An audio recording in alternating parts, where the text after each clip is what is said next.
The Korean art market is in the midst of a really unprecedented expansion. From 2020 to 2021, there was an increase of 280% in total sales, which it's really hard to even believe. But you have to also keep in mind where it started, which was not that big. So as with any sort of new endeavor, a lot of the times the sort of first few years are really sharp expansion, and then it sort of levels out as things adjust to maybe international standards. Hi, I'm Andrew Goldstein, and this is The Art Angle, a podcast from Artnet News where the art world meets the real world, bringing each week's biggest story down to earth. Last week, the art industry descended on Seoul, South Korea for the inaugural edition of the Frieze Art Fair's first Asian event. It was a major affair, packed with K-pop celebrities and six-figure sales that marked yet another peak for the Korean art scene, which seems to be heading along a never-ending upward spiral. Installed next to the stalwart Kiaf Fair at the formidable CoEx Convention Center, and not far away from the smaller satellite fair focused on new media called Kiaf Plus, this first year for the combined trio of fairs was a runaway success story. At Frieze, 110 galleries participated, drawing in the Western art world to this major Asian capital city, which is bolstered by a flourishing art community and a ripe art market, and also appealing to the Korean collector scene, which is rapidly growing in power.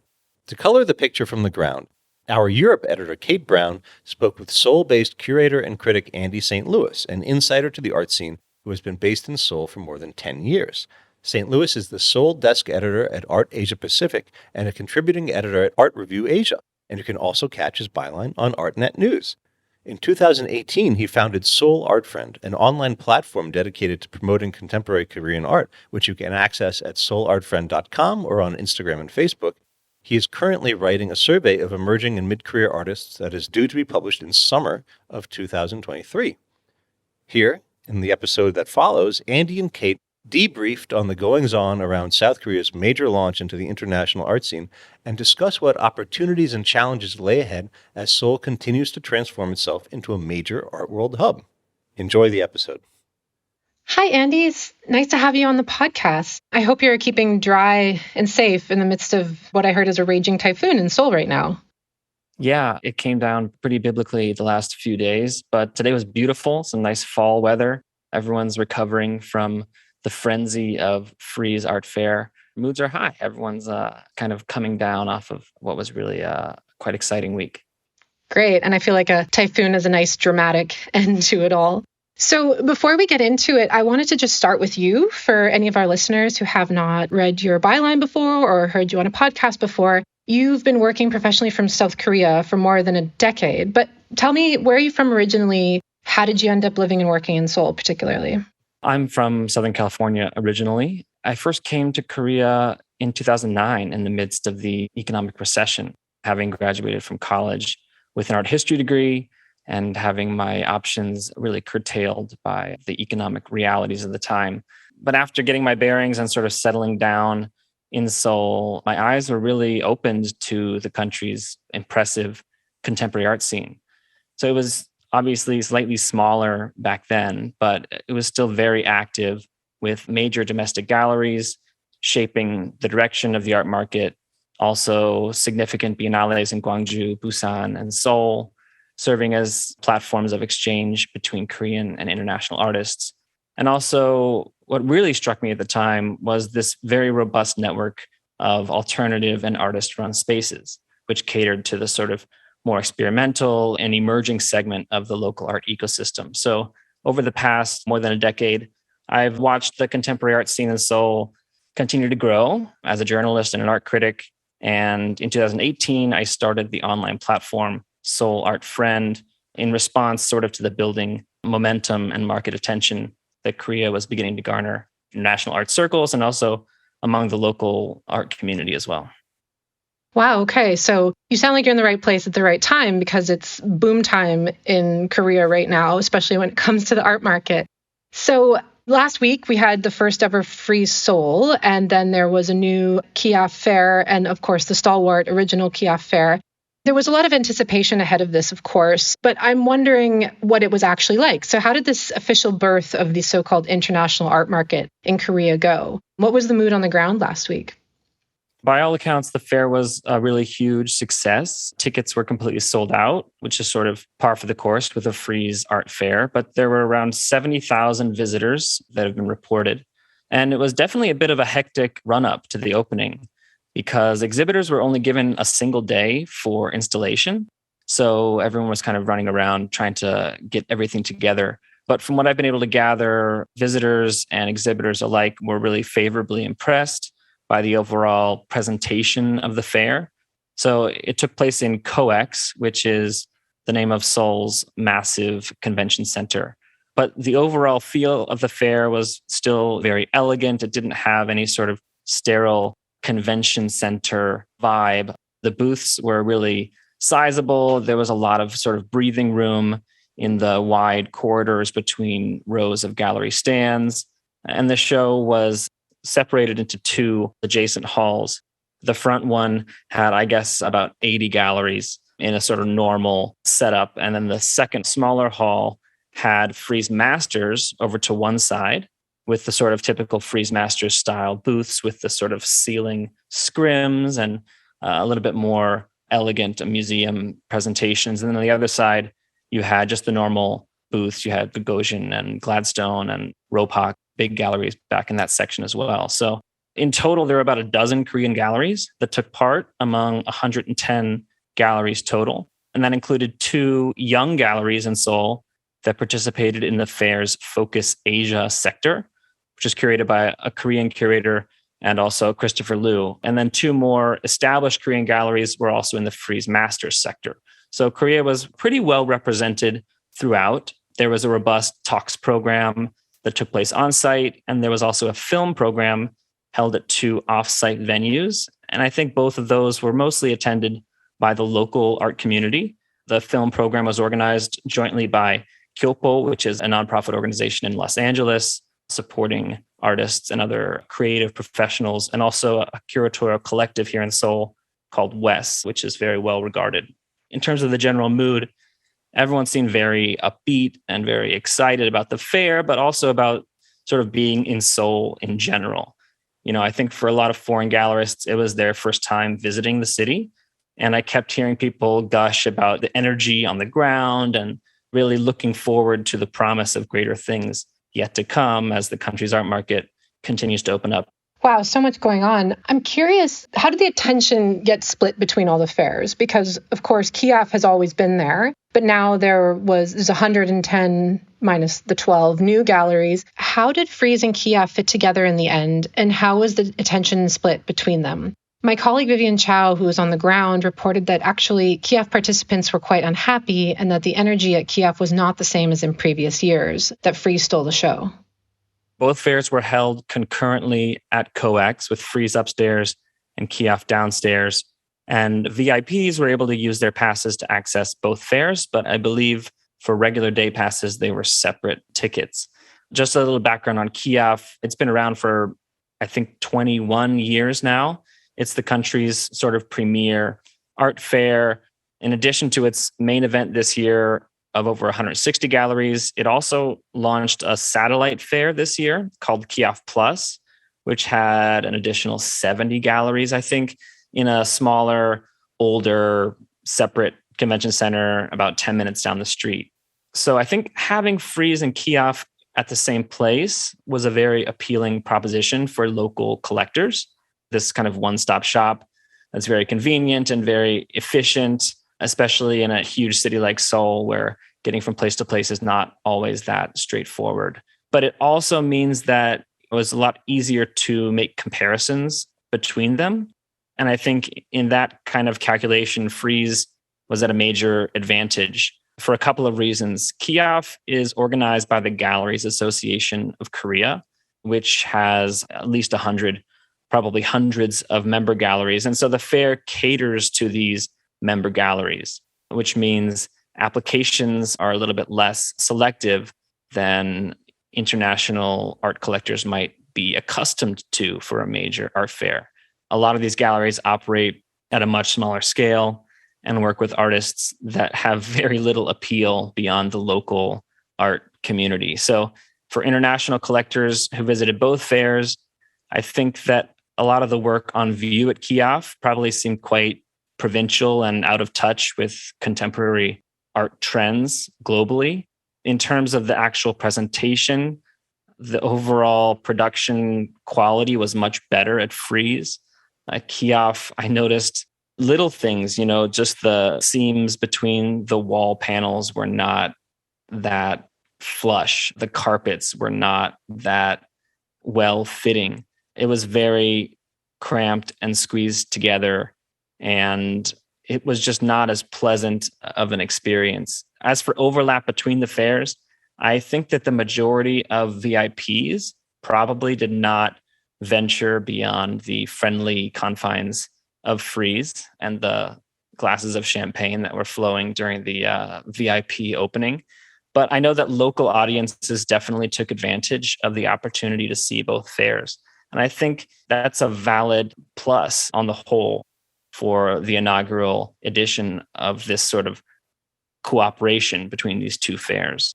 We have to also consider that there is this very large art community here and significant local interest. And the fair does not just serve the international collectors who fly in or advisors or whoever to take in the VIP opening, go to a few parties, and then jet out. So I think collector attention was mostly on Frieze. I can understand why some exhibitors may have felt a little bit shortchanged by being in Kiaf. But for the audience, I think it was really a great opportunity. It'll be really interesting to see how that develops next year as these two entities get to know each other. You mentioned just before that it's not too straightforward to get around. I wasn't personally in Seoul, but everybody's social media stories that I was watching, I really noticed that people seemed lost. And then I heard from some of my colleagues that Google Maps doesn't work. The local map app is in Korean. So yeah, there was a little bit of a lost in translation vibe. How much does that impression match the picture? And I'm curious what you think will happen in the long run there, because that's obviously a little bit prohibitive, right, to the development of an international market? Yeah, it can be. Just like any city, Seoul has its idiosyncrasies. The map thing is definitely true. The memes from the Jared Gagosian Instagram account were very much on point. Google Maps doesn't really work here. And Uber even is still sort of in its infancy. So there was definitely a lot of anxiety about catching cabs and dealing with traffic. But Frieze actually did a pretty good job of at least trying to mitigate the chaos by coordinating with local galleries to plan their openings and parties so that people could basically head to a certain neighborhood one night and a different neighborhood the next night and still be able to find lots to do without having to sort of schlep across the city or plan out these intricate, timed out itineraries. So in addition to that, most of the international galleries brought on temporary staff from the local community who helped obviously with communicating with local collectors at their stands, as well as organizing transportation and other essentials for the gallery staff that flew in for the fair. So that made things a bit easier from the exhibitor standpoint. As for the art advisors and the collectors in town for the fair, I'm sure there was quite a lot of frustration at not being able to get a taxi quickly and not really knowing what is the travel time between their various meetings or studio visits or events. I think after a few days, a lot of those people figured out how to operate despite those challenges. And I think everyone accomplished what they came here to do in the end. Is it as straightforward as it might be in Hong Kong? I don't think so. The language barrier is definitely there. But Seoul and Korea in general has a lot more English ability, I would say, than most places in Asia that I've been. You can get by pretty much doing anything you need, at least using the Translate app on your phone or something like that. It's not prohibitive, I don't think. And for anyone expecting to operate as they would in New York or London, that's just unrealistic. Overall, I think people figured things out and they're able to deal with those hurdles. Right. Unrealistic and also a bit presumptuous, I guess. We could say that. So let's pan out a bit. I'm curious, from your experience of having lived there for over a decade, why is this happening right now in Seoul? Why is it happening now, not 5 years ago, not 5 years from now? The Korean art market is in the midst of a really unprecedented expansion. From 2020 to 2021, there was an increase of 280% in total sales, which it's really hard to even believe. But you have to also keep in mind where it started, which was not that big. So as with any sort of new endeavor, a lot of the times the sort of first few years are really sharp expansion, and then it sort of levels out as things adjust to maybe international standards. We're already on pace to surpass last year's total, especially with the influx of sales from Frieze Seoul. And so we'll definitely increase over last year. But keep in mind, even compared to Hong Kong, it's still relatively small. I mean, total sales this year probably be about 1 billion US dollars. Why is it happening now? There's been an influx of younger collectors. There have been a steady arrival of international galleries, beginning with the likes of Perotan and Pace and Lehman Mopen some 6 years ago, and then others following in their wake, mostly from the United States, but increasingly from Europe as well. And the local auctions are also becoming more active. Christie's and Sotheby's and other international auction houses have yet to stake their claim here, but the domestic auctions just keep on selling. And that stimulates a lot of the market, keeps a lot of the collectors able to find what they want. We have to also consider the overall appeal of Korean culture worldwide. I'm not going to say that a contemporary artist is anywhere on the same level as BTS or Squid Game, but there is definitely an overlap in cultural fascination that is just mainstream at this point around the world. And that drove a lot of excitement from the international art dealers who really wanted to come and see what's going on and what's it all about here in Seoul. As you said at the beginning, it's definitely a boom time for the art world, but it's a boom time for Korean cultural exports in general. Obviously very exciting for myself and other people in this community, but it's definitely been building for a number of years. And the international galleries coming, I think, signaled what was about to come and what is finally coming to pass now.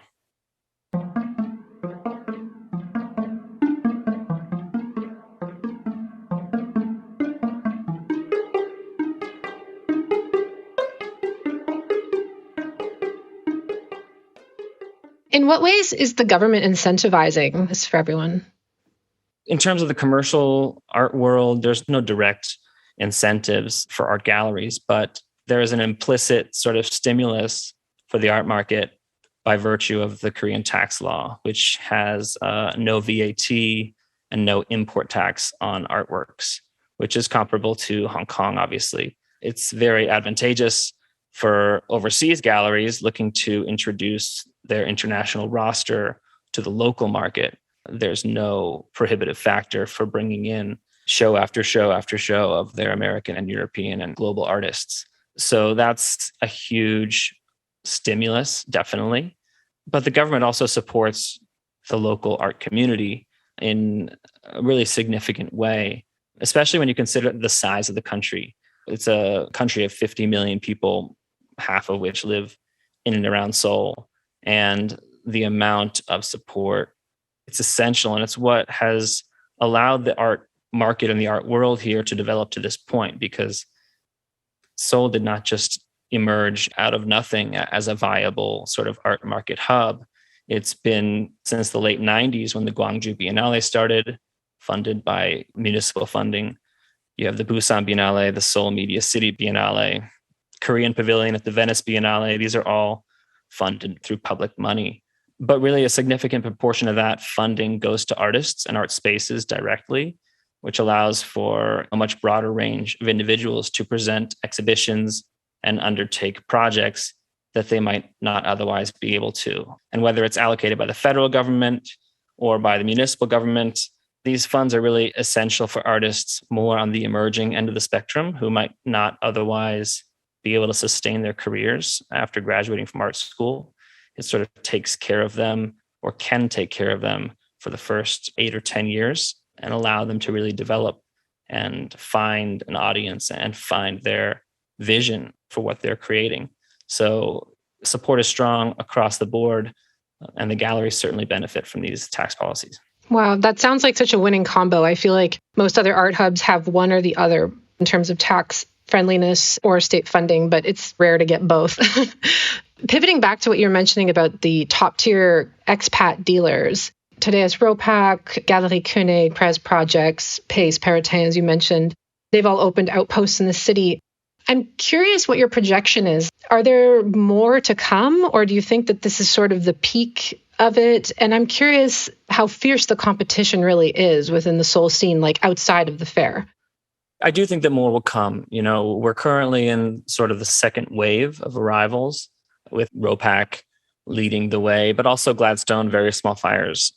The success of Frieze is going to bring a lot more attention to the possibility of opening here. I think most foreign galleries did very well at the fair.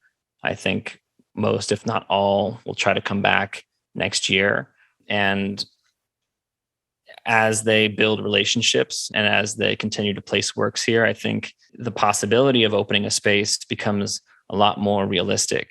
I think the demand among local collectors is there.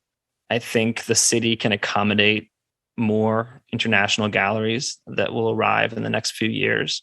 Keep in mind, it's still less than 10 international galleries, whereas Hong Kong at its peak must have had at least twice or three times that. So there's definitely competition between the local galleries and the newcomers from abroad. I think the local galleries, if they're not feeling it now, they will begin to feel it in the next few years. But I think we're still pretty far from the sort of saturation point in terms of foreign galleries. I think ultimately competition, it's a double-edged sword. It has its advantages and its disadvantages. I think in the long term, it's just like any international art scene, a balance has to be struck between the domestic galleries and the international galleries. As for right now, I think we're still quite a ways off from being forced to sort of find that balance. And a lot of, international art dealers see Seoul as a land of opportunity in a lot of ways, and also a land where they can sort of plant their flag and really have a serious presence here, which is much different than they might have even in Hong Kong. They can really command more of the local collector base here, just by virtue of the fact that there's less international competition thus far. Right. Okay, so it sounds like for now it's kind of all rosy, but I can imagine as well that on a local level there is a bit of concern already about the influx. Has anyone been expressing that in local media or, gossiping around about that? No one will go on the record and say anything about that. And I've asked on numerous occasions over the past few years. I think until now, it hasn't been present in anyone's mind. Before Frieze happened and before these galleries are in the same room as Gagosian and Zwerner and Hauser and Wirth, I think it still seemed like maybe it's all going to work and we're all going to play fair in this little sandbox here. But I think after Frieze, concerns will be mounting. But from where I stand, I see it ultimately as an important step, not just for the market, but also for the local art community. Korea has a really strong sort of aesthetic sensibility, a really strong appreciation for culture and for art especially. And the local artist community is really, really serious, really strong, really thriving. And, I see the potential for access to so many more international artists to be showing here as a huge benefit to the future of contemporary art in Korea, as these students and young artists are exposed to more and more great work face to face and not just through Instagram or through their computers. So looking forward in terms of the art itself, I think it bodes well for what may be down the pipeline for contemporary Korean art. A lot of the Western press has been sort of framing this as a Seoul versus Hong Kong thing. You mentioned Hong Kong briefly just before. Is this reductive? I'm curious, do you think that Asia is able to support more than one art hub? It's too soon to say, definitely. And everyone has this question. I think that after Frieze Seoul, people are taking the Korean art market much more seriously. And Seoul definitely presents a very attractive alternative to Hong Kong. Obviously, Frieze Seoul is sort of the first major fair to be open at its full capacity since COVID. Even Art Basel Hong Kong this year was reduced. Hong Kong has been the dominant regional center for contemporary art for over a decade. You have international auction houses that are really firmly entrenched there that really allow that art market to continue to grow through their access to just the throngs of collectors from mainland China. But I don't think anyone is going to displace Hong Kong, at least not in the short term. I think Seoul has a head start over other cities in the region, but I don't know if it's really constructive to think about it in terms of there has to be one sort of chief and other sort of sub cities in the region. I think there's enough market interest in Asia to support significant fairs in many different cities, Art SG in Singapore, and there's a new fair in Tokyo as well coming next year. So I think the next few years will be really interesting to watch. I think a lot of people, collectors, curators, museum professionals will definitely want to be there to see how these various fairs shape up. But I think for now, no one's really in a position to speculate one way or the other about Seoul versus Hong Kong. Mm-hmm. So to wrap up, what were some of the biggest takeaways for you this past week? And what are you looking forward to for next year? One of the biggest things that impressed me was just the number of people that flew in for this event. There was some talk of conflict with Labor Day weekend in the United States and how that may hamper some people from coming over. But at the VIP opening in Frieze, everyone was speaking English. It was really very international. And obviously, it wasn't just foreigners who were there, but lots of Koreans also maybe forced to speak English in public in a way that they might not have before. But just the number of people that came in for the event, and especially curators and museum professionals, I think that was really striking for a lot of people, how many more sort of academic art people were here for the event. But, the weather held out until the very end, until the monsoon or the typhoon rather, made landfall. And I think people really enjoyed spending time here, in some cases for the first time. For myself, it was great to be able to see over 250 galleries in one place. Many Korean galleries had stands both at Kiaf and at Frieze. So it was really exciting and really very interesting to be able to see everything all at once. And as for next year, I can only imagine it's going to be bigger and better. I'm not sure if the fair itself will expand to include more galleries, but certainly Frieze Art Week or Seoul Art Week or whatever we're going to call it is going to be a much, much bigger deal next year. And really can't wait. Sounds like we should all be taking some Korean lessons in the meantime. Yeah. Learn 안녕하세요 for sure. Well, thank you so much. This has been really enlightening. I hope you stay dry over there in the midst of the waning typhoon. And thank you so much for joining me on the Art Angle today. That's my pleasure. Thank you so much. Thanks, Andy. That's it for this week's episode of The Art Angle. If you like what you heard, you can subscribe to the show on Apple Podcasts, Spotify, or wherever else you get your podcasts. Also, take a moment to rate and review us. It will help other listeners discover what we're doing. The Art Angle is produced by Sonia Manley, Tim Schneider, and Caroline Goldstein. Thanks for listening, and see you next week.